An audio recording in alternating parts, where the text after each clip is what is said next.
Sa video na ito ay pag-uusapan po natin ang tungkol sa pahayag ni Pangulong Donald Trump. Ayan, ang US President na si Donald Trump, kung saan ay ito po yung kanyang pahayag sa naganap na World Economic Forum sa Davos. Ayon sa kanya ay sisiguraduhin daw po niyang magiging crypto capital ng mundo ang bansang US. Bukod dito ay nabanggit din po niya ang posibilidad ng pagputol pa ng interest rates na makakaapekto po sa kabuuang ekonomiya, pati na rin po sa crypto market. Kaya ayan po ang mga bagay na siyang ating pag-uusapan sa video na ito. Pero bago po tayo magpatuloy, ay nais ko lamang po munang bigyang linaw ang aking disclaimer kung saan ang nilalaman po ng video na ito ay hindi po ito isang financial advice.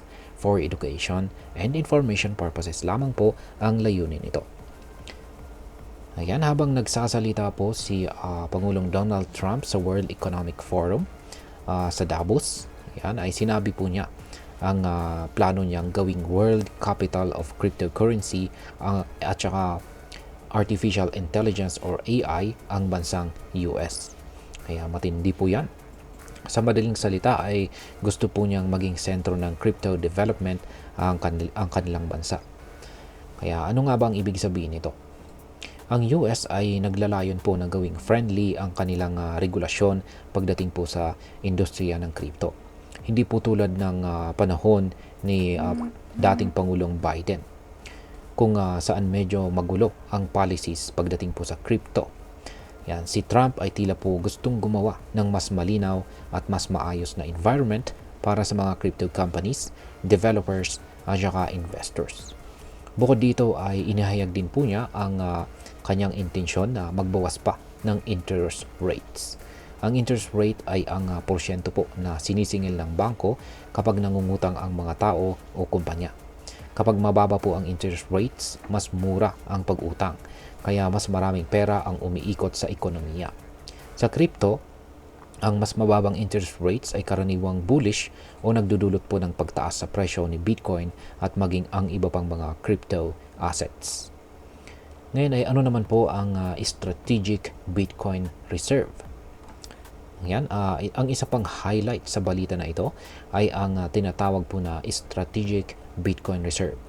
Sa tulong po ng Republican Senator na si Madam Cynthia Lummis, ang plano po ay bumili ng 1 million na Bitcoin sa loob ng 5 taon. Ang layunin nito ay magkaroon po ng sariling Bitcoin stockpile ang gobyerno ng US. Isipin mo, isang bansa ang naglalaan ng pondo para bumili ng Bitcoin. Ito po ay isang malaking hakbang para sa mainstream adoption ng cryptocurrency. Kung magagawa po ito ng US, tiyak na susundan po ito ng ibang mga bansa at posibleng magkaroon ng domino effect sa global crypto market. Ngayon ay ano naman po ang sinasabi ng mga kritiko tulad po ni Ginoong Peter Schiff? Yan, syempre ay hindi po mawawala ang mga kritiko. Isa na rito si Ginoong Peter Schiff, isang kilalang economist at saka Bitcoin critic. Sa kanyang komento ay sinabi niya na bagamat binanggit ni Trump, Pangulong Trump, ang crypto sa kanyang speech, hindi nito partikular na tinukoy si Bitcoin. Dagdag pa ni Ginoong Schiff ay tila mas nakatuon si Pangulong Trump sa asset-backed crypto kaysa sa fiat crypto tulad ng Bitcoin. Para kay Ginoong Schiff, ang mga asset-backed crypto ay may tunay na value dahil sinusuportahan ito ng physical assets tulad po ng ginto o real estate. Samantalang ang fiat crypto gaya po ni Bitcoin ay walang intrinsic value ayon po sa kanya. Ngayon ay paano po maaring makaapekto ang rate cuts naman sa crypto market? Ang interest rate cuts na binanggit ni Pangulong Trump ay isa pang mahalagang aspeto ng balita. Kapag bumaba po kasi ang interest rates, karaniwang bumababa rin ang halaga ng fiat currency tulad po ng US dollar.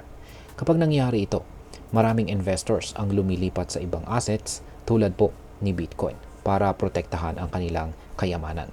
Sa madaling salita, ang mababang interest rates ay nagdudulot po ng mas maraming investments sa crypto market. Bukod dito ay nagiging mas accessible din ang kapital o pera na nagiging dahilan ng pagtaas ng demand sa cryptocurrencies.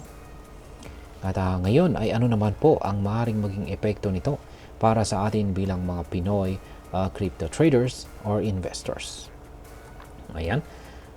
Kung ang US po ang pinakamalaking ekonomiya sa mundo at ito po ay gagawing sentro ng crypto development, tiyak po na magdadala ito ng mas malawak na adoption at saka adoption po ng cryptocurrency sa global scale.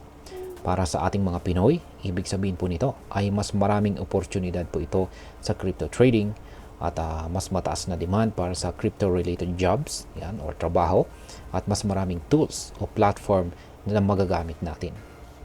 Maliban po rito ay ang plano po ng US na magkaroon naman ng strategic reserve ay maaaring magdulot po ito ng pagtaas sa presyo ni Bitcoin. Yan, tandaan, kapag mas mataas po ang demand at limitado ang supply, tumataas po ang value ng asset. Para sa atin ay magandang pagkakataon po ito para sa mga long-term holders ni Bitcoin at iba pang mga cryptocurrencies. At bilang panghuli ay kung magtatagumpay po si Pangulong Trump sa paggawa ng crypto-friendly regulations, maaaring ma-impluwensyahan po nito ang mga regulators dito sa Pilipinas. Posibleng maglabas po ng mas malinaw na polisiya ang Bangko Sentral ng Pilipinas or BSP para suportahan naman ang crypto industry dito sa atin. At ayan, bilang panghuli ay ano naman po ang aking masasabi tungkol dito. Sa tingin ko po, ang plano po ni Pangulong Trump ay isang malaking hakbang, hindi lamang para sa US, kundi para sa global crypto market. Ito po ay isang positibong indikasyon na patuloy na lumalawak or nag-i-expand ang pagtanggap sa cryptocurrency bilang isang mahalagang bahagi ng ating financial system. Bilang mga Pinoy, ito po ang tamang panahon para mas pag-aralan at unawaan po natin ang cryptocurrency. Hindi po sapat na mag-invest lamang. Kailangan din po nating alamin ang mga risk at saka opportunities na dala nito. Ang mga ganitong balita ay nagpapaalala sa atin na ang crypto po ay hindi na lamang isang trend, kundi isang revolution or revolutionary sa ating ekonomiya. Kaya ayan, sa kabuuan ay ang commitment po ni Pangulong Donald Trump na gawing crypto capital ang US ay isa po itong game changer. Ang mga hakbang na ito ay may potensyal na baguhin ang landscape ng crypto industry at magdala ng mas maraming oportunidad para sa mga investors sa buong mundo at syempre kabilang na po tayo dyan dito sa Pilipinas. At ayan, hanggang dito na lamang po tayo sa video na ito mga ka-crypto. Sana po ay inyong nagustuhan ang aking paliwanag sa video na ito. Kung inyo po itong nagustuhan, pakiclick lamang po ang like button nito. Marami pong salamat sa panonood. Ingat po tayo lagi at God bless po sa ating lahat.